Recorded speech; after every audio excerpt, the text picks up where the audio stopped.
It is so different than I remembered. Let me tell you this historical fact about Blackbeard. I'm 12. I know, they're like, But I realized that, like, it really did play a factor into, like, my love of history because I wanted to be on the show.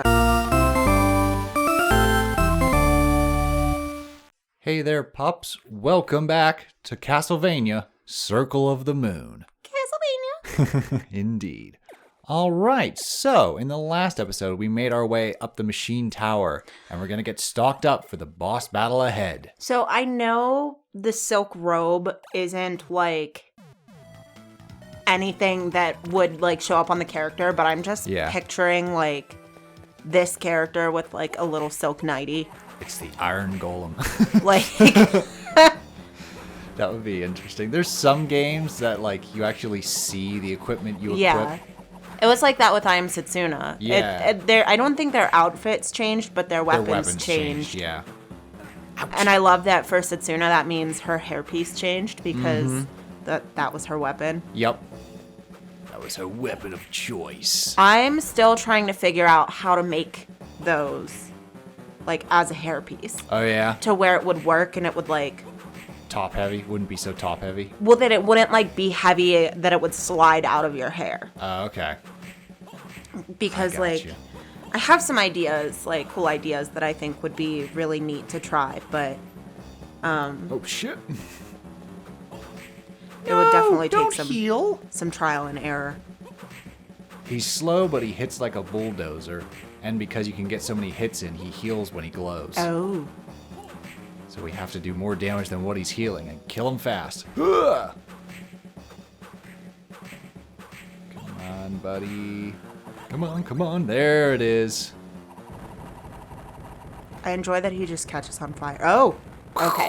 I thought it was like, that wasn't even my final form. Oh, shit. Hey. What's Hugh doing here? I've been here the whole time. For glory!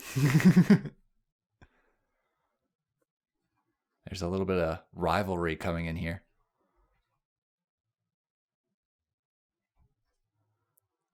Hugh, you're being a little punk-ass bitch. You're getting in my way. I'm gonna defeat Dracula and get all the glory. Nah, nah. Hugh, I'm gonna start calling you Pab.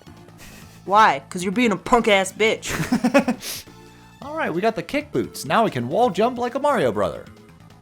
It's me, Nathaniel. I remember what I was going to say earlier.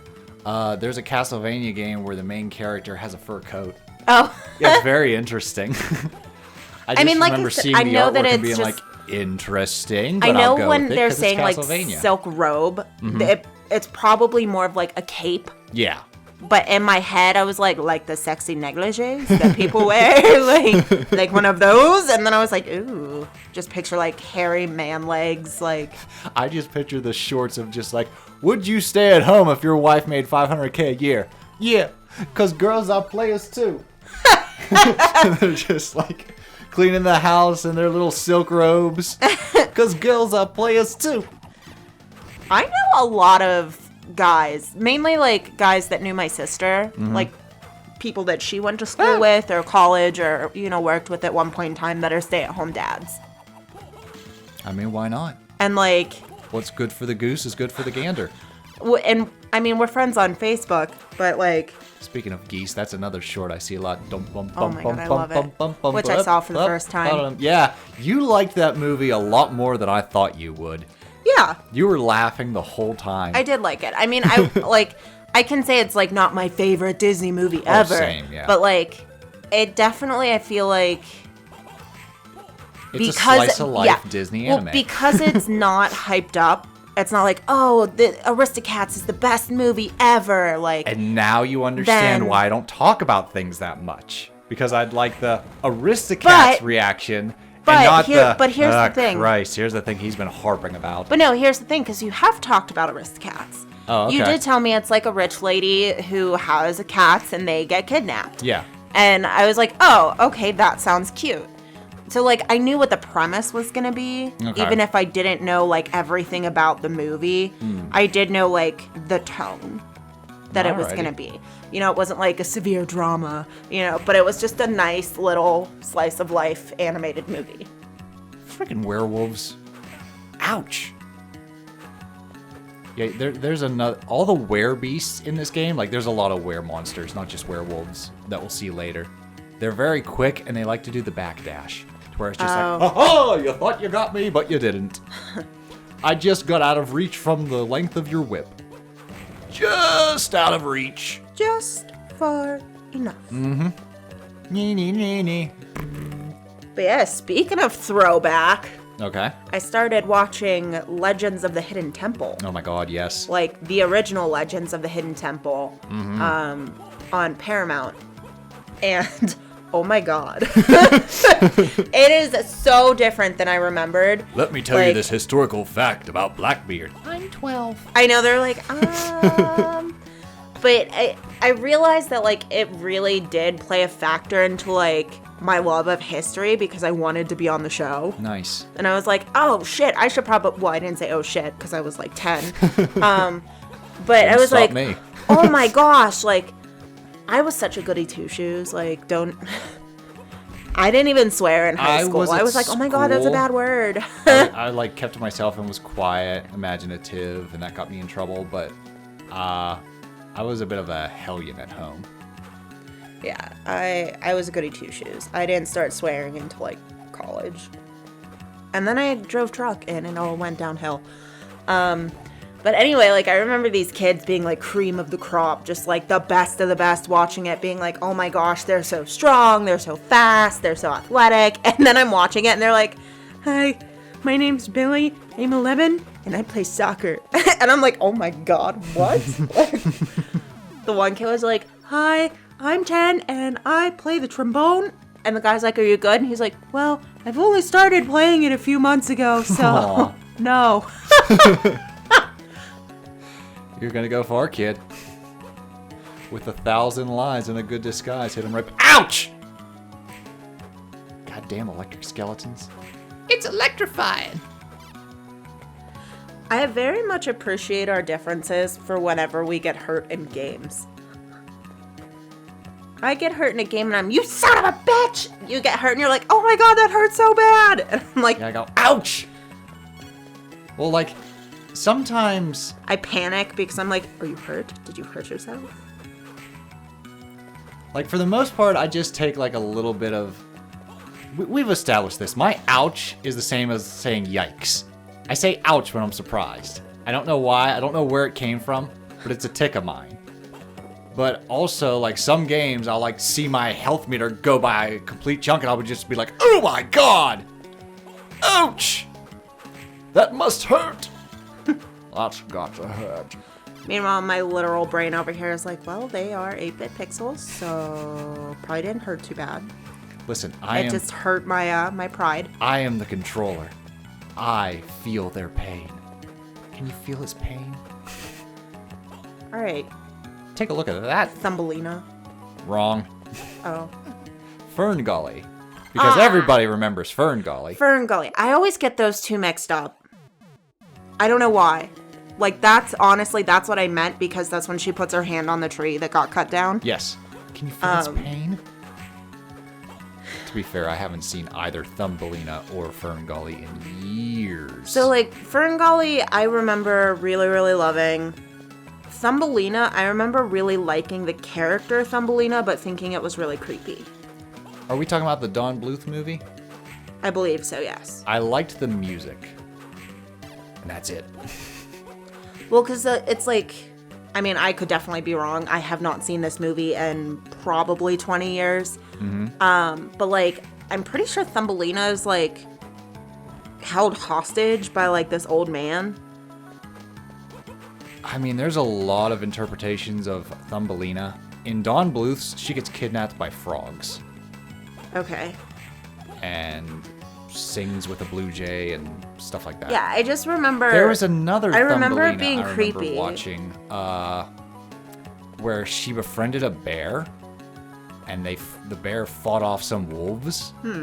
It was kind of like Japanese before I realized I was watching Japanese animation. It was very weird. I remember having it on a VHS. And there was another one, like Thumbelina Meets Tom Thumb, where like they were avoiding like mole people. Well, the one that I remember was 1994. Okay. Don Bluth and Gary Goldman. Yes. I don't remember the old man. I remember like she lived with. I mean, again, I was so older young, woman, so it definitely could have been mother. like. It definitely could have just been the frogs, but they're like designed to look like old men. Okay. So my brain is just like it was an old man. That one had this one song that went, "Dearie, marry the mole." That and the love song were the two songs that I remember the most, because I believe it was written by Barry Manilow, I think. Yeah, because I'm looking at pictures now, and like I definitely remember this. I mean, that is the most popular Thumbelina movie. But like I remember this the most. Yeah. Skeleton athlete. Oh! I'm training for the triathlon. I like how they just run into you and it just explode into a bunch of bones. I take a little damage, but I take your life. So that's fair. Woohoo! There must be something really good at the end of this hallway, because they just keep coming. I don't know if that was my tummy, I heard Wesker's that was like tummy, or a cat meowing. It was all three at the same time. They all synchronized together. Yup. All right, I got a health upgrade. Worth it. Now this is me. Gas, gas, gas. Nice. Nice. Excuse me, little fleaman. Clinking man. Will-o-wisp. The little willow wisp. All the bad guys. We're dealing with all the bad guys now. Oh shit. As we try to find the next bad section of the guy. castle. Wherever it is, it requires wall jumping. Being like, Yahoo! Wahoo! Come on, little fellas. Oh, I already went there. I already cracked the wall.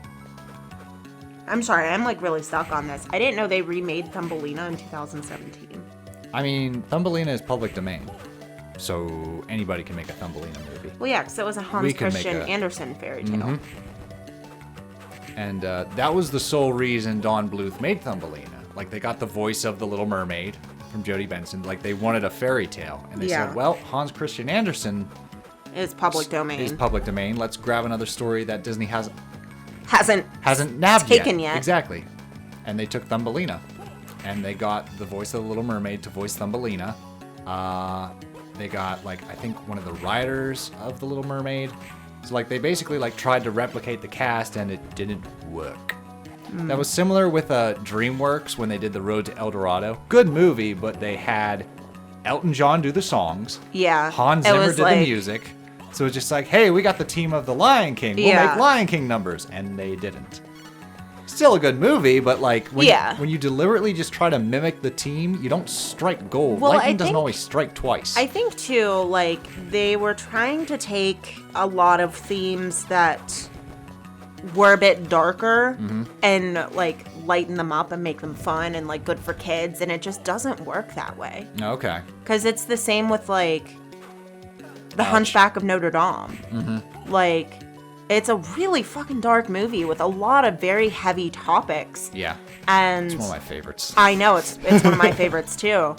But it's like it didn't do well. It is Yeah. now infamous as being one of the Disney's best last like risks. yeah, one of well, not only that, but one of the best animations. Yeah. Of like that rose window was just stunning, and the music was beautiful, and like everyone knows Hellfire. Yeah. But like it might have just been a twinge too adult for kids. You know, they don't Just a pip. they don't understand like the religious right. themes and like, you know, why is he so mean to Quasimodo? Like, Oops. you know, he doesn't get all of it. I got so you. I feel like it was just a bit too much for kids. Think it was too much and not just too early? I don't know. Oh, I definitely think it was too early. But it's like, you put something that is so heavily opinionated that the parents don't want to take the kids to watch it. Okay. So it's like... See, I'm curious what other movies were out, because that was when the Renaissance started to die down. Yeah. Because Hercules was the one that killed it. And then, like, Mulan and Tarzan were just like, all right, we're fine. I feel like Mulan did really well. Did it? I think so. I know, like, Tarzan did good, like, soundtrack-wise. Yeah. And, like, I'm just talking about, like, financially and, like, successful. I figured, like, they did fine, but not, like, Lion King numbers. Yeah. Because Lion King numbers was, like, something unheard of. Right. For Disney movies. For animation, pretty much. And Lion King wasn't beaten until Frozen, sorry to say. Well, can't always account for taste. Well... All right, that's not fair. A lot of people like Frozen, and for good reason, too. There's entire studies about the importance of Frozen and stuff like that. But, that being said, before that, Lion King was, like, the king of animation. My qualms with Frozen come from a place, and I don't even know if it's because of the creators, but I think it's more or less because of the people who were raving about it. My Because qualms I enjoyed. come from they backpedaled from making Elsa a villain, and it shows. Yeah, definitely that. But I also like people being like, "This is the first like movie chicken feet. where it's like she's like, you just met, you can't get married, girl power. It's about sisterhood." And I'm like, Brave. No one remembers Brave. Or even better yet, Mulan. No one remembers Mulan, where, you know, she saved China. You know. She also saved her father. No, we're not going to talk about that kind of girl power. Okay, cool. So, like, it just bothers me that they, like... They still do that kind of marketing, though. Yeah, basically Strong was female like... character, I'm just like, what were the last Like, 12? this is something that's so brand new. It's like, it's never been done before. And I'm like, except for the 7 movies where it was done before. But, you know, whatevs. Like... Nah, I agree with that. Alright, so I'm not too sure where I'm going, so hopefully I can just go backwards and find some new secrets, and the path will be what may. Maybe it'll just open up to me. So we'll just go back here, take out some mummies. I almost said zombies. Those mummies are like, how dare you? I just got a flashback to a show that I remember existing in the 90s, but I swear to God I never watched. Have you ever heard of Mummies Alive? It was kind of like a Ninja Turtles with mummies, similar to like the Street Sharks and the Extreme Dinosaurs. Oh my God. The Extreme Dinosaurs had a banger of an opening. Okay, I remember the imagery. Because I just looked it up, but I don't think I've ever watched it either. Yeah, I never watched it, but like, once I said mummies, the theme song, Mummies Alive, just clicked in my head. Yeah. Well, I think it reminds me a lot of, not the Ninja Turtles, Thundercats. Oh, wow. Thundercats was a whole different studio. But, like, look at the imagery. I have it up on my phone. Doesn't it just scream Thundercats? Well, Thundercats was, and this is me projecting here, Thundercats was, like, inspired by He-Man, I believe. Yeah. Because He-Man was, like, the first of all those, like, fantasy cartoons. Yeah. Beefed up dude going on an adventure, stopping the It was evil a little boy cartoon. wizard dude. Yeah, the cartoon for boys, basically. I believe, like, He-Man was one of the originals. Not that little girls can't watch it, but it was definitely designed and geared towards boys. little boys. Right. Whereas, Thundercats was 80s, wasn't it? Yeah. Okay, so they were, like, neck and neck. Or they might have been out at the same time, and neither really inspired the other. But yeah. I don't know, they're very similar. I was going to say, because He-Man, like, Magic I remember sword. my brother would watch He-Man, and my mom thought that because he liked He-Man so much that I would enjoy She-Ra. And I didn't. I never saw She-Ra. I know a lot of people that like He-Man don't like the new She-Ra show, but I'm also like, I don't know why. I'm not going to tap into it. Yeah. I'm not even going to guess. I don't really care enough, and I know the answers will just upset me, so... Because, like, Kevin Smith did a He-Man show that, like, most purists hate, but also, like, purists mostly hate everything. Yeah. But that being said, I can be a purist and hate everything, so I can completely understand why. Yeah. I don't go so far as gatekeep, I just go, well, that's my stop. I don't know. I like... Like, I don't... when your brother came in and be like, anyone watch Wakanda Forever? And I'm just like, that's Marvel. I don't much care for Marvel anymore. I'm exhausted from Marvel. I need to sober up. But I think there's a difference between being exhausted and burnt out on something versus gatekeeping it. Okay. Because, like, gatekeeping... You might be right. Gatekeeping was, like, whenever... Ouch. Stranger Things fans started, like, listening to Master of Puppets, and then Metallica fans would go online and be like, I'm so sorry, Metallica, all these fakers trying to love Metallica, and, like, Metallica responded, like, no, we're glad that they're listening to our song. Like, hey, we're relevant again. It's for everyone, not just for, like, the OG fans. Oh, here we go. So to me, that is gatekeeping. Saying, Okay. like, oh, because you heard this on a show instead of, like, loving Metallica when they came out. You know? I want to continue this thought in another episode, but I just want to encourage that, like, it's okay to have a stopping point with a franchise, even if it's not the end of a franchise. Absolutely. Absolutely. You don't have I'm to like that with Star constantly Wars. follow them. Yeah, I'm like that with Star Wars. I like...